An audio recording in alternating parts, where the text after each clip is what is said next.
Good afternoon mga ka-FB. Ayan, nabigay yung pinsan ko, si Kuya Bonnie at Ate Ason ng mais. Ayan. So yung mais na to, marami tayong pwedeng gawin.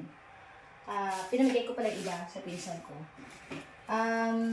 Pwede mo siyang, sa Ilocano, sabi namin dinengdeng. Ayan, lalagyan mo ng ampalaya. Yan. Kakayurin natin. Pang merienda, pang ulam na rin. So, gagawin natin ngayon, kakayurin natin. At magluluto tayo ng dinengdeng. Tama ba? Parang hindi maganda pagkakalid ko. Parang mas maganda anuhin ko na lang. Ito nga. Try natin ito. Maghahalaga yung magaling magluto Parang mas gusto kong masutsilyuhin ko na lang. Mas maganda. Wait. Gamitan ko na lang ng kutsilyo. Mas maganda. Okay. Ito.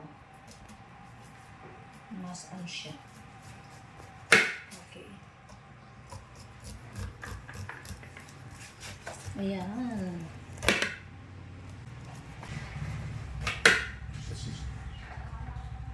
Ayan. Sarap na. Naglalaway na tuloy ako. Ayan, mas maganda po kasi pag para buo. Ayan, hindi ko na po pinakita sa inyo kung paano ko ito hinugasan kanina. Ayan. Sarap. At ako po ang magluluto. Sarap niyan.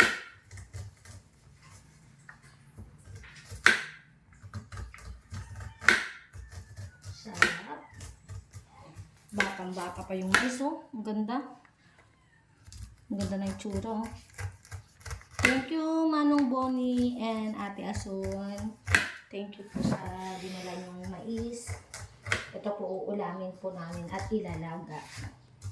Tatlo lang kasi kami dito sa bahay. Kaya, ilalaga namin yung iba. Yung iba, pang ulam. Thank you po. Ayan.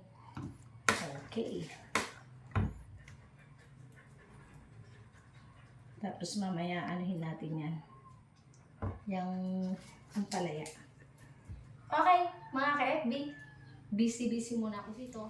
Pagkatapos natin sa mais, dito naman tayo sa ampalaya. Para masarap ang kanyang sahog. Sarap-sarap. Sariwang-sariwa. Fresh from tindahan. Ay, ampalaya is live. Favorite ko to talaga. Lalo na pag nilalagyan ko ito ng pag sinasalad ko lang siya, yung may kamatis siya.